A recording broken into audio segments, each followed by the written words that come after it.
बिलासपुर छत्तीसगढ़ का दूसरा सबसे बड़ा शहर है। करीब 18 लाख की आबादी वाले इस शहर में फायर सेफ्टी एक बार फिर कटघरे में है।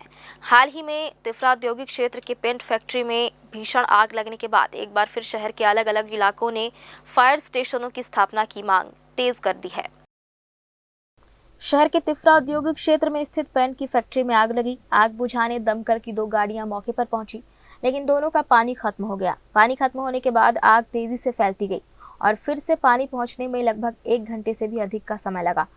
वजह यह थी कि शहर में फायर सेफ्टी एक ही सेंटर से ऑपरेट होती है और शहर का दायरा इसकी क्षमता की हदों से पार जा चुका है। शहर के दायरे के साथ ही शहर की आबादी और उद्योग धंधे भी बेतहाशा बढ़े हैं।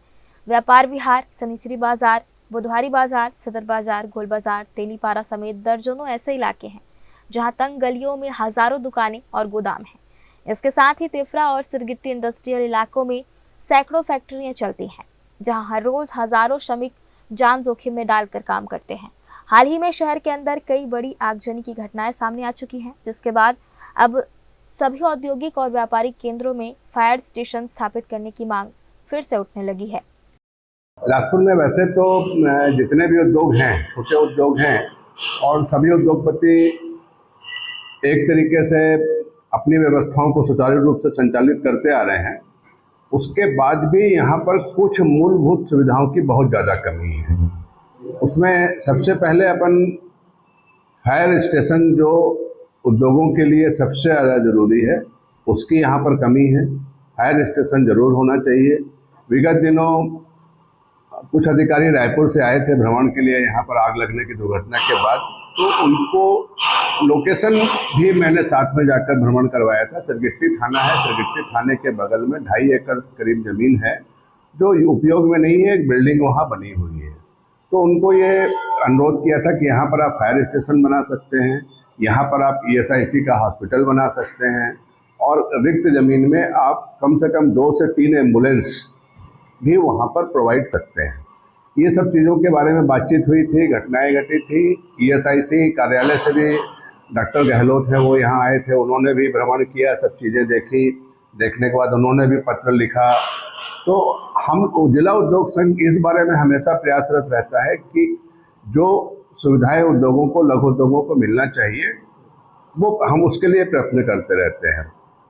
और शासन से भी यही हम लोगों की अपेक्षा है कि जो छोटी मोटी चीज़ें बची हुई हैं, इंडस्ट्रियल एरिया में अभी बहुत काम हुआ है। सरकार ने 20 करोड़ रुपए करीब खर्च करके सड़क, नाली, पानी बनवाई है, पर उसके बाद भी जो सबसे ज़्यादा ज़रूरी है फायर स्टेशन, उसकी स्थापना अवश्य हो और ESIC का हॉस्पिटल स्थापित हो।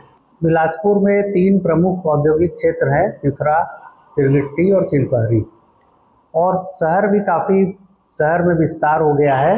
काफ़ी दूर तक फैलाव, इधर सकरी तक, इधर सीपत तक, इधर मस्तूरी तक। तो इन सब की आवश्यकताओं को देखते हुए फायर स्टेशन का विस्तार नहीं हुआ है।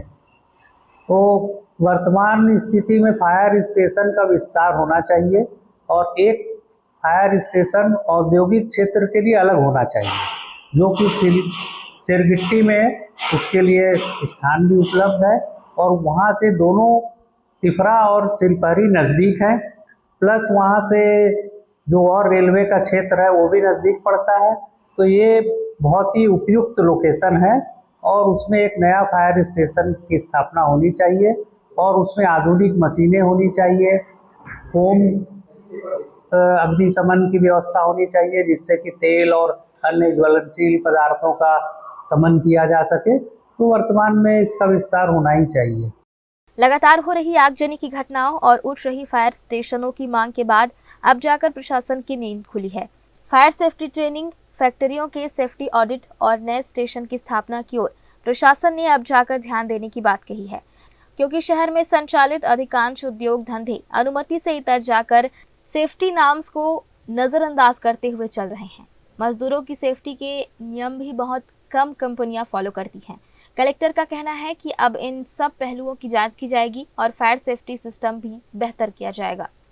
तीनों एंगल से इसमें काम करना होगा। एक तो जहाँ पे भी आग लगती है तो नॉर्मली जो देखने में आता है, शॉर्ट सर्किट के कारण ज़्यादातर आग लगती है। तो हमें एक बार फिर से आप लोगों के माध्यम से मैं सब लोगों से अपील करूंगा, आग्रह करूंगा कि जहाँ पे भी इस तरह की ऐसी चीज़ें जिसमें शॉर्ट सर्किट होने की संभावनाएं हैं, वहाँ एक्चुअल में लोड कितना है, हमारा स्टेबलिश्ड लोड कितना है। यदि यदि हमारा स्टेबलिश्ड लोड कम है और हमारे अभी जो भी रिक्वायरमेंट है, उस रिक्वायरमेंट के आधार पे वहाँ पे जो मशीनें लगी हुई हैं, या सिंपल घर या दुकान में भी यही चीज़ है, अगर हमने एसी ज़्यादा लगा दिए हैं, लोड कैपेसिटी हमारी कम है, तो निश्चित तौर पे वहाँ पे जो भी वायर है जिसमें करंट फ्लो होगा, वो नॉर्मल जो लोड कैपेसिटी है उससे कम अगर वहाँ पे लोड होगा, तो उसके हिसाब से ही वो पूरा बना होता है। और अगर लोड बढ़ा हुआ रहेगा तो गर्म होगा, और गर्म होगा तो शॉर्ट सर्किट होगा। तो आपके माध्यम से एक अपील रहेगी, जितने भी इस तरह के कंज्यूमर हैं, चाहे डोमेस्टिक कंज्यूमर हो, कमर्शियल कंज्यूमर हो, इंडस्ट्रियल कंज्यूमर हो, अपने लोड को एक बार चेक कर लें और उसी के हिसाब से अपने लोड को बढ़ाने के एप्लीकेशन देते हैं। दूसरी चीज़, अगर इन सब के बावजूद भी कई बार ऐसा होता है कि आग लग जाती है, हो सकता है असावधानी के कारण हो, तो उसके लिए हम लोगों के पास अभी जो संसाधन हैं, उन संसाधन में समय के हिसाब से हमको और इम्प्रूवमेंट करना है, और ये हम लोग लगातार इस पर बात भी कर रहे हैं।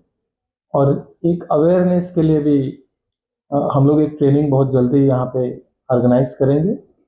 उसमें जो फायर के एक्सपर्ट्स हैं वो रहेंगे, इंडस्ट्रियल एरिया के जो भी लोग हैं उनके प्रतिनिधि रहेंगे, कमर्शियल एरिया के प्रतिनिधि रहेंगे, सामाजिक संस्थानों के प्रतिनिधि रहेंगे, ताकि किस तरह से हमें जो आने वाले समय में है इस तरह की चीज़ों से हम बच सकें, उसके लिए एक अवेयरनेस की चीज़ें होंगी। साथ में कुछ ऐसी चीज़ें जो हमें अगर पता लगेगी तो हम तत्काल उसी स्टेज पे हम उस चीज़ को कंट्रोल कर सकते हैं। तो आपके माध्यम से एक और रिक्वेस्ट करना चाहूँगा कि फायर एक्सटिंग्विशर्स जो होते हैं, आजकल बहुत अच्छे फायर एक्सटिंग्विशर्स आ गए हैं, तो जहाँ कहीं भी इस तरह की चीज़ें हैं, हर इस्टेब्लिशमेंट पे इस तरह की चीज़ें होंगी। जैसे हमारे ऑफिस में भी फायर एक्सटिंग्विशर्स हैं, तो अगर इस तरह की चीज़ें होंगी तो आग को जैसे ही पता लगता है, तुरंत की तुरंत उसको काबू में किया जा सकता है।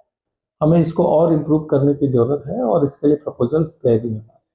सर, इसमें हमने कल जीएमडीआईसी और इंडस्ट्रियल हेल्थ एंड सेफ्टी को इस चीज़ के लिए बताया है कि एक बार वो चेक करें कि कहीं पे भी इस तरह की कोई चीज़ें हैं तो वो किस नाम्स के अनुरूप उनको रखना है और किस नाम्स के अनुरूप वो रह रहे हैं। अगर कोई गैप है तो उस गैप के लिए हमें इम्प्रूव उनको कराना है, इसके लिए हमने निर्देश दिए। अभी हाल ऐसा है कि दमकल विभाग के पास ना तो पर्याप्त वाहन है, ना ही स्टाफ, और ना ही स्टाफ को पर्याप्त प्रशिक्षण। जिले में 9 अग्निशमन वाहन हैं, जिसमें से 2 कंडम हो चुके हैं। 2 वाहन परमानेंटली एयरपोर्ट और हाईकोर्ट में तैनात रहते हैं। बचे हुए 5 वाहनों के सहारे पूरे जिले की सुरक्षा है, जिसमें शहर के 18 लाख लोगों के साथ ग्रामीण इलाकों में रहने वाले भी शामिल हैं। ना तो ड्राइवर पर्याप्त है, ना ही प्रशिक्षित फायर फाइटर। गौरतलब है कि जिले में रतनपुर, कोटा, तखतपुर, मस्तूरी जैसे दर्जनों शहरों में भी फायर स्टेशन नहीं है। इन शहरों में मुख्यालय से ही मदद भेजनी पड़ती है। ऐसे में सिस्टम अपडेट करने और नए स्टेशनों की स्थापना बेहद जरूरी है। ग्रैंड न्यूज के लिए गोलू कश्यप की रिपोर्ट।